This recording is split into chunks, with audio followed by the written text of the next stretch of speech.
Good morning. આજે આપણે summer camp નો 5મો દિવસ છે. કેટલામો? 5મો દિવસ છે. અને કયો છે? સંસ્કાર, પરિવાર અને શ્લોક. તમને ખબર છે પરિવાર કોને કહેવાય? કોને કહેવાય?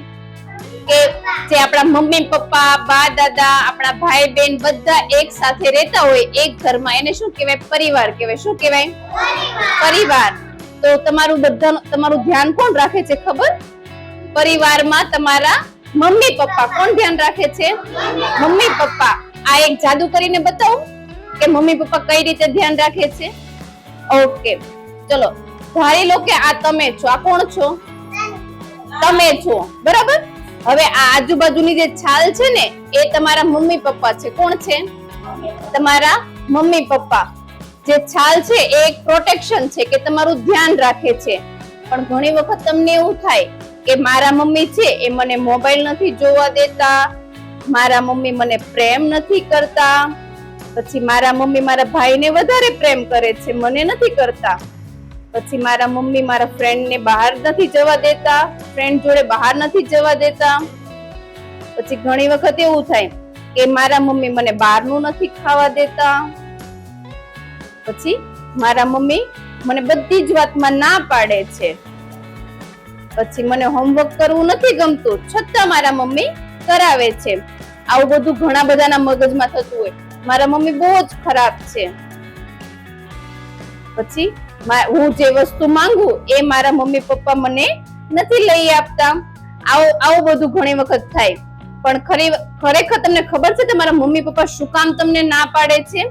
તો આપણે એક મેજિક થ્રુ સમજીએ. બરાબર?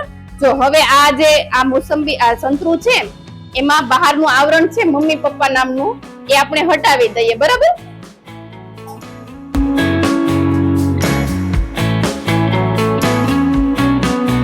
પેલા કેવું હતું? આ બાળક છે એ મમ્મી પપ્પાની સાથે છે, એટલે કે છાલની સાથે છે. અને આ જે છે એને આપણે છાલ કાઢી નાખીએ એટલે એની જોડે મમ્મી પપ્પા છે નહીં. પછી ખરેખર શું થાય ખબર? આ તમારી જિંદગી છે. હવે જો આ મમ્મી પપ્પા સાથે હોય અને આ મમ્મી પપ્પા સાથે ન હોય તો શું ફેર પડે? આ બંનેને હું પાણીમાં નાખું છું તો શું થયું?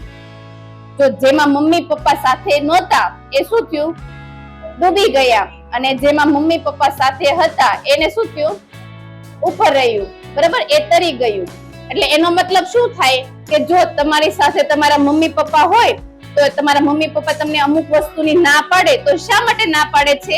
કે તમે એક સારા વ્યક્તિ બનો. શેના માટે ના પાડે છે? તમે એક સારા વ્યક્તિ બનો, ભણી ગણી મોટા થાવ અને સારા વ્યક્તિ બનો. એના માટે તમારા મમ્મી પપ્પા તમને જે અમુક વસ્તુની ના પાડતા હોય એટલા માટે પણ ના પાડતા હોય. તમને ખ્યાલ આવ્યો કે મમ્મી પપ્પાની વેલ્યુ શું છે આપણી લાઈફમાં?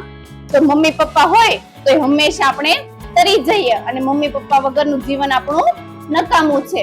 તો હવે ખબર પડી મમ્મી પપ્પા તમને અમુક વસ્તુની ના પાડે છે કે ફોન નહીં જોવાનો, ટીવી નહીં જોવાની, આ બહારનું નહીં ખાવાનું, તો શું કામ ના પાડે છે?